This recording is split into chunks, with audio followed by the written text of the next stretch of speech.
आपके अर्निंग से लेके, सेविंग से लेके, इन्वेस्टमेंट तक आपके मनी को कौन कंट्रोल करता है और कौन मॉनिटर करता है? जी हाँ, ऐसे 3 भारतीय सरकार की संस्था हैं जो कि आपके मनी को कंट्रोल और मॉनिटर करते हैं, जिसमें सबसे पहला आता है RBI, reserve bank of India. Reserve bank की स्थापना 1 अप्रैल 1935 को कोलकाता में reserve bank of India act 1934 के अंतर्गत किया गया था।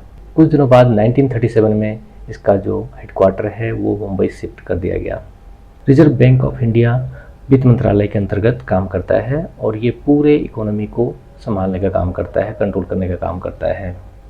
रिजर्व बैंक ऑफ इंडिया के जो काम है वो है बैंकों को नोट जारी करना, बैंकिंग सिस्टम पे कंट्रोल करना, जितने भी बैंकिंग गवर्नमेंट का हो या प्राइवेट बैंक हो या फिर एनबीएफसी हो या फिर कोई प्राइवेट फाइनेंशियल इंस्टीट्यूशन, उनको कंट्रोल करने का काम आरबीआई का ही होता है। इसके साथ साथ ही आरबीआई मुद्रास्फीति, इन्फ्लेशन और इंटरेस्ट रेट को कंट्रोल करता है।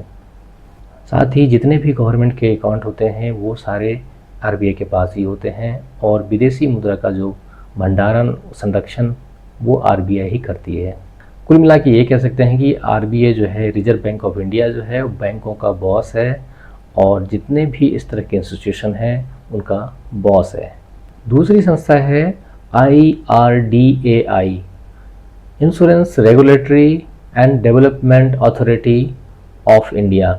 ये संस्था पूरे इंश्योरेंस सेक्टर को कवर करती है, पूरे इंश्योरेंस इंडस्ट्री को कंट्रोल करती है।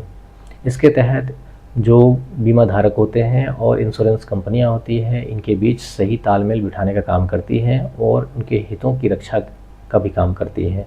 साथ ही इसके बीच में कोई अगर आकस्मिक कुछ ऐसी प्रॉब्लम क्रिएट होती है तो वो सॉर्ट आउट करने का भी काम करती है। जितनी भी इंश्योरेंस कंपनियां हैं इनके अंतर्गत रजिस्टर्ड होती हैं और इनके गाइडलाइंस के हिसाब से ही इंश्योरेंस का कारोबार करती हैं।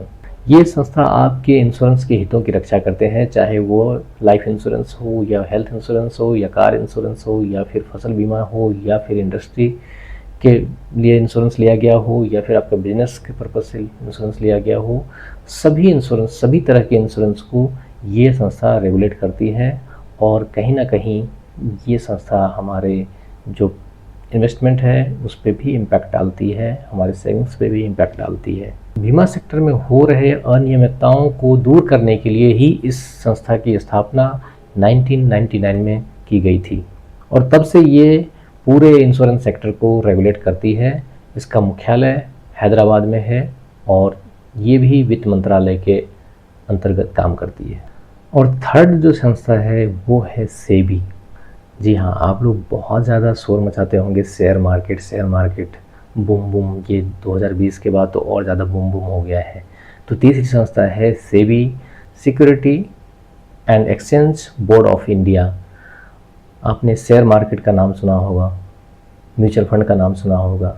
जी हाँ, इनका जो कंट्रोल रहता है इनके हाथ में ही रहता है।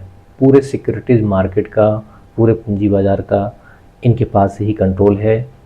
ये संस्था पूरे शेयर मार्केट और म्यूचुअल फंड इंडस्ट्री को कंट्रोल करती है, मॉनिटर करती है और मैनेज करने का काम करती है। इसमें जो इन्वेस्टर होते हैं इनके हितों की रक्षा करना इनकी जिम्मेवारी होती है। इसका हेडक्वार्टर मुंबई में है और इसे 30 जनवरी 1992 को इस्टेब्लिश किया गया था सेबी एक्ट 1992 के तहत। तो दोस्तों, आपके मनी को अर्निंग से लेके जहाँ से आप पेमेंट पाते हो और जब बचाते हो फिर कहीं इन्वेस्ट करते हो, तो ये सारा रेगुलेशन इन्हीं 3 संस्थाओं के तहत ही होती है। तो ये तीनों संस्था की जानकारी आपको होना बहुत ही ज़रूरी था, इसलिए मैंने आपको ये जानकारी दी। अगर ये जानकारी आपको अच्छी लगी होगी तो आप चैनल को शेयर करें, लाइक करें और सब्सक्राइब करें। मिलते हैं नेक्स्ट वीडियो में, तब तक के लिए बाय बाय।